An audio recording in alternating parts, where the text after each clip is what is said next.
Hi, good morning. It's John Buice with eXp Real Estate and the Florida for Boomers Network here in absolutely beautiful Sarasota, Florida. Hey, it's 69 degrees here right now. It's February. Pretty amazing. It's going to be about 72 today and in the 50s tonight.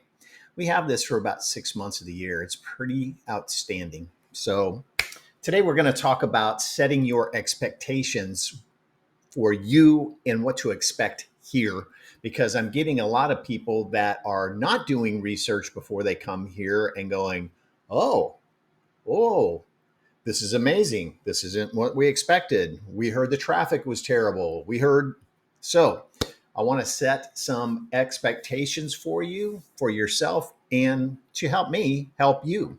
But hey, if you found us here on YouTube, we market to baby boomers pretty exclusively, but I also work with a lot of first-time home buyers with families moving here. So we would love to talk to you and help you find your place here in the Sarasota, Florida area. I call it paradise. Some people call it the Sun Coast. Some people call it the Gulf Coast. But if you don't know exactly where we are, we're about an hour to the south of Tampa.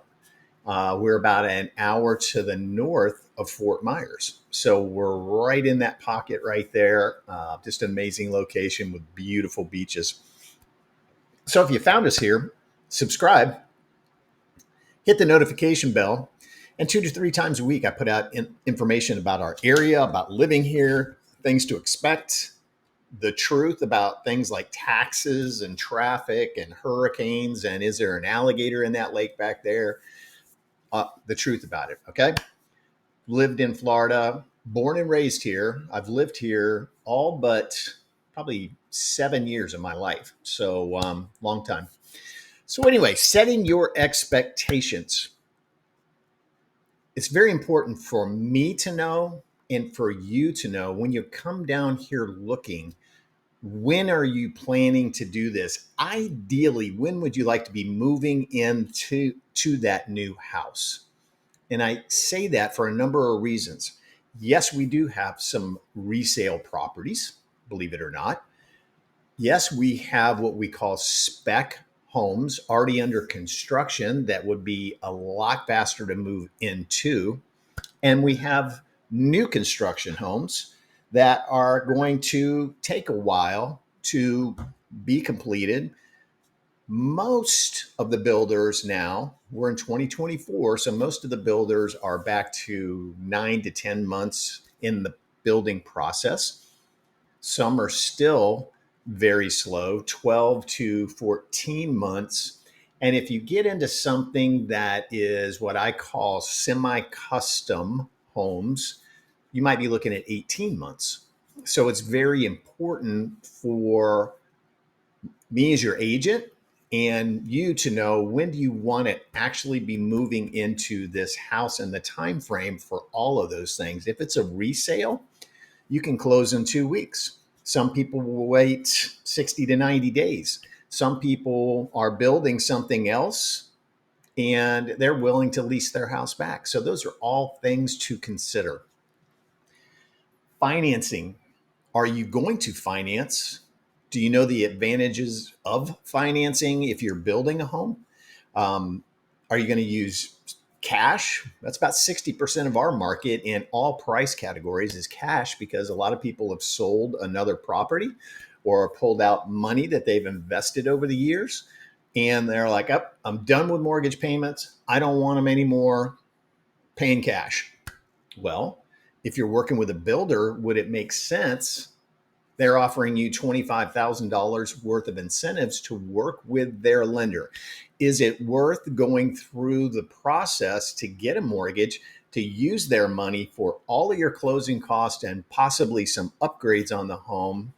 And you can pay it off with no penalty at any time. A week after you close on that property, you could pay that mortgage off and there's no prepayment penalty. Just a thought, just something to think about. Maybe doing 50% cash and 50% mortgage. And of course, it's depending on where the interest rates are.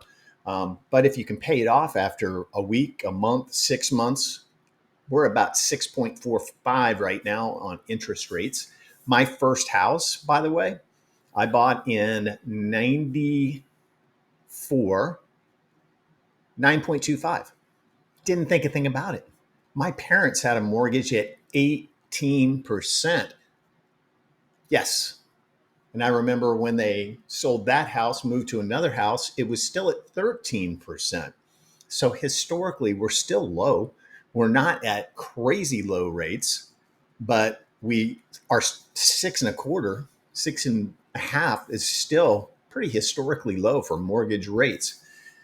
I have a lot of people saying they're going to time the market. They're going to wait for prices to fall. Well, guess what? We live in paradise, and our demand with the 10,000 baby boomers a day retiring is huge. So as interest rates come down, what happens?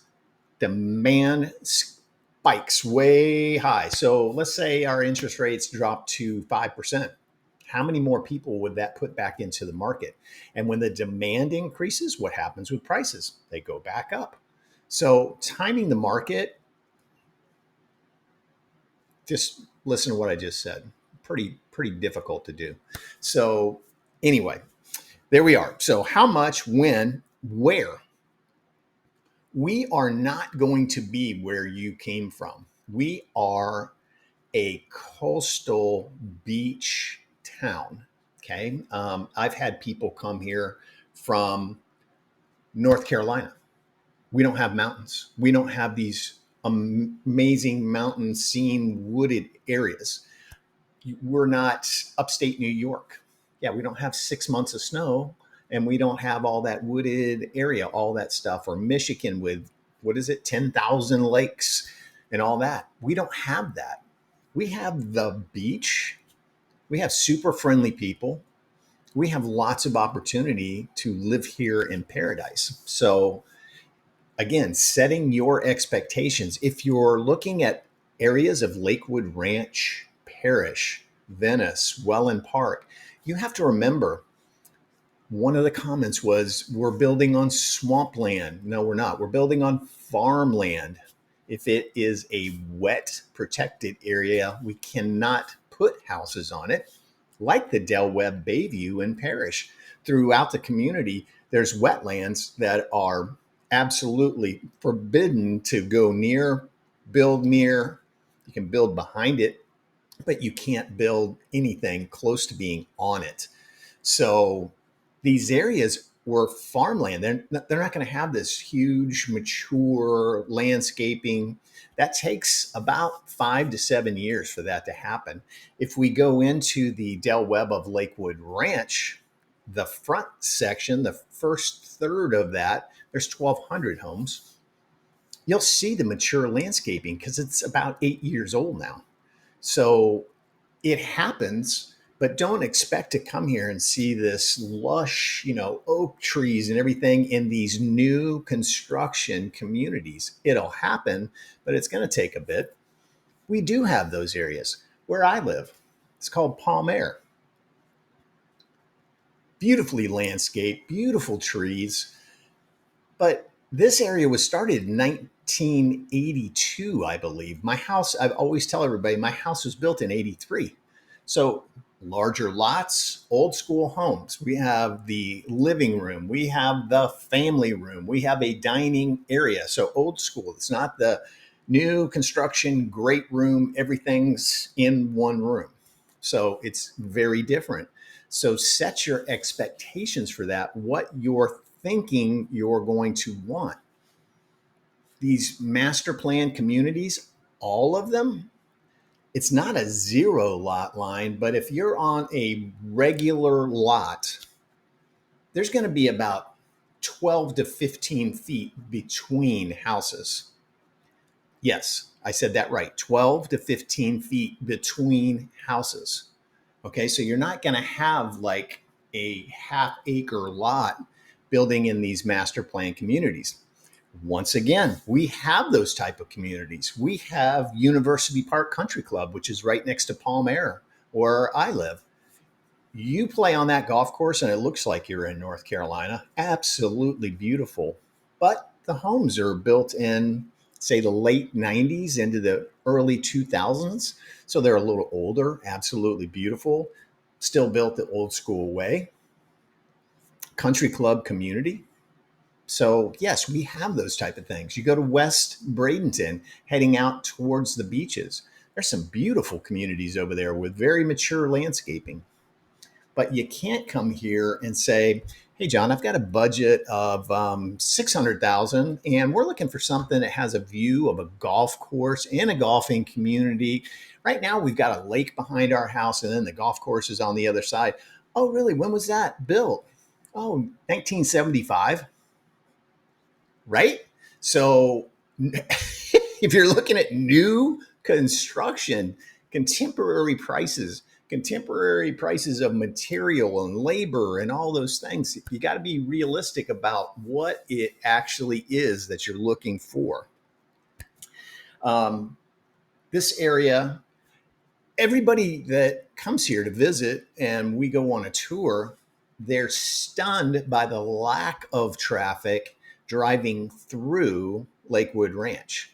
All they hear is how bad the traffic is, how bad the traffic is. Well, between 8:30 and probably 10 o'clock on the interstate, I-75, pretty bad, pretty awful, especially heading to the south. People are coming in from the parish area.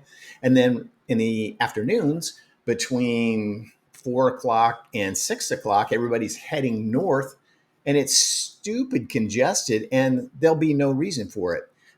There's a mall in Ellington. It used to be the Outlet Mall, but now it's just, I don't know what they call it, but they're building new bridges there. And you'll see once you get over that bridge, there's no traffic, but it'll be backed up for 10 miles. A lot of that has to do with snowbirds coming here. You have to remember your area. I don't care where you live other than Florida. You don't have snowbird season. You don't have an influx of 25% of your population pouring into town. They have nowhere to go, nothing to do, and they've got all day to get there. Right? So don't compare it because you don't have that. You don't have people pouring into Minnesota for some kind of season. You don't have it. Or Jersey or New York. You don't have it. We have a 25% increase in our population. So yes, the restaurants are crowded, the grocery stores are crowded, the roads are crowded. This used to be a sleepy little beachy town. They're doing everything they can to keep up with things, but it's impossible to handle the amount of traffic that we're getting, not even talking about the people that have already moved here. So you got to take some of these things into consideration and talk to somebody who lives here. I was out yesterday with people. They couldn't believe the lack of traffic in driving through Lakewood Ranch. And I kept telling them, this is the middle of season. Now you get over by the UTC Mall and it's stupid, really bad. But it's not like you're sitting there for hours. You're sitting there for a couple of traffic lights to get to turn into the mall. So do your research on it and know what your expectations are. It helps me tremendously. If you're working with me, I want to know these things. I'm going to ask you these things. When do you want to be here? When do you want me handing you the keys to that house? Is it cash? Are you considering financing? If you're financing, have you talked to a mortgage person yet? If not, I have people here in Florida that I highly recommend that you talk to a Florida mortgage person, not somebody with Wells Fargo who is in Los Angeles. It doesn't make sense. Same thing with insurance. Use a Florida insurance person. I can refer you to 2 or 3 mortgage people, 2 or 3 insurance people to talk to and get quotes and know what to expect. But you got to know these things. I got to know these things. Okay. So cash or mortgage, when do you want to be here? If you're thinking 3 to 5 years down the road, I'm going to meet you at the information center, get you some information, register you there, get you passes to go into the communities where they're still building, and you can go look all you want. And then when you need me, I'm here. If this is, hey, John, we're ready. Our house is on the market now. We're ready to buy. By golly, we're going to get out and we're going to get real serious and we're going to look at homes that meet your criteria. Not meet my criteria, meet what you want. How much money do you want to spend? How big or small of a house do you want? What do you want it to look at? What kind of amenities do you want? Those are all important things. I just don't want you to get in my car and go, okay, show us some houses. Okay, there's a lot of stuff to look at here, a lot. So, anyway, that was a bit of a rant on my part, but it will help you set your expectations and let the person you're working with know that, hey, John, we're 2 years out before we retire. We're 5 years out before we retire. We're 6 months away and we need a house. Okay, so just good information to help you make a wise decision on your time frame. I had people I was working with 3, 4 weeks ago. They had already sold their house. They were in Pensacola and thought that that was going to be where they were going to stay retired there. Nope. After storms going into that area, after spring break season a couple of times, they decided to come down this way. It took us 2 weeks, found them a house, and 3 weeks after that, they closed on the house. So, we can do it. But I got to know those things. What's important to you? When do you want it to happen? How are you going to pay for it? Hope that helps. Anyway, as I said, if you like information about this area, I put it out there all the time on YouTube. So you can call me, text me, email me. We can schedule a time to do a Zoom call. I try to answer all the questions that are legit questions. I don't need you to tell me that you don't have summer in New York or that the weather in Minnesota is amazing all the time. Yeah. So if you have a real legit question, you're thinking about moving here, I'd love to help you out. So call me, email me, text me, whatever works for you. God bless you. And I hope to hear from you very, very soon.